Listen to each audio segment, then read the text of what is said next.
વડોદરા શહેરના તાંદલજા વિસ્તારમાં બનેલી યુવકની હત્યાના મામલે આજરોજ ડીસીપી ઝોન 2 મંજીતા વણઝારાએ હત્યાલક્ષી વધુ માહિતી પૂરી પાડી હતી.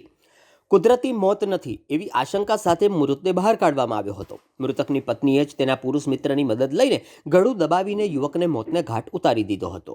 જાણવા જોગના આધારે પીએમ કર્યા બાદ હત્યા કરાઈ હોવાનું સામે આવ્યું હતું. મૃતક યુવકના પત્ની અને તેના પુરુષ મિત્રે ઘટનાને આપ્યો હતો અંજામ. આ સમગ્ર ઘટનામાં પત્નીએ રાત્રે ઊંઘની દવામાં દૂધમાં ભેળવીને મૃતકને બેભાન કરી તેના પુરુષ મિત્રે ગળું દબાવી હત્યા કરી નાખી હતી. મૃતકના ભાઈને શંકા જતા મૃતદેહ બહાર કઢાવી પોસ્ટમોર્ટમ કરવામાં આવ્યું હતું, જે પીએમ રિપોર્ટમાં કુદરતી મોત નહીં થઈ હોવાનું સામે આવ્યું છે. આજરોજ ડીસીપી ઝોન 2 મંજીતા વણઝારાએ હત્યાના બનાવને લઈને વધુ માહિતી પૂરી પાડી હતી. આ ઘટનામાં સામેલ મહિલા આરોપીની પોલીસે ધરપકડ કરી છે, જ્યારે મહિલાના પુરુષ મિત્ર તોફિક અને તેના મિત્રની ધરપકડ કરવાની હજી બાકી છે.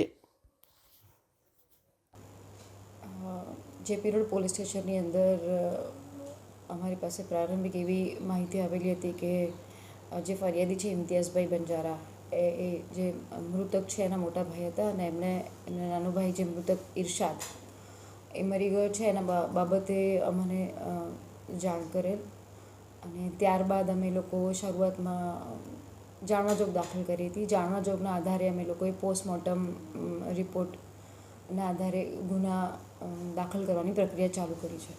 પોસ્ટમોર્ટમ રિપોર્ટમાં શું સામે આવ્યું છે? ભાઈનું મૃત્યુ થવાનું પાછળનું મુખ્ય કારણ શું આવ્યું છે? પરિવારજનોને એટલે કે આ જે મૃતક છે ઇરશાદ એના મોટા ભાઈને શંકા ગયેલી કે એનો નાનો ભાઈ છે જે મૃતક એ 30-32 વર્ષની ઉંમરનો છે અને એવું એને શારીરિક કોઈ તકલીફ નહોતી, તો અચાનક આવું હાર્ટ એટેકનું મૃત્યુ કેવી રીતે થયું તે બાબતે શંકા ઉપજાવતા એણે એની પત્નીની એટલે કે જે મૃતક છે એની વાઈફ ગુલબાનો એનું વર્તન પણ જોતાં શંકા જતાં એને મોટા ભાઈએ અમારી પાસે આવીને આ અંગે જાણ કરી કે આ મૃત્યુ કુદરતી નથી મૃત્યુ, પરંતુ અમને આ શંકા છે. રિપોર્ટ શું કહે છે પીએમ રિપોર્ટ? આ બાબતે શરૂઆતમાં કાર્યવાહીમાં પોલીસે જાણવાજોગ દાખલ કરી હતી. એના આધારે પછી એસડીએમ અને મામલતદાર રૂબરૂ જે કબ્રસ્તાન હતું એની અંદરથી એની આ મૃતદેહ કાઢવામાં આવેલો હતો. મૃતદેહ કાઢી અને પેનલ ડૉક્ટર દ્વારા આનું પીએમ થયેલું.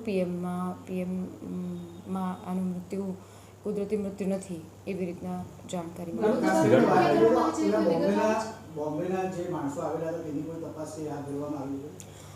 હા, આ મૃત્યુ કેવી રીતે થયું છે એના શું કારણો છે પ્રારંભિક પીએમ રિપોર્ટ આવેલો છે.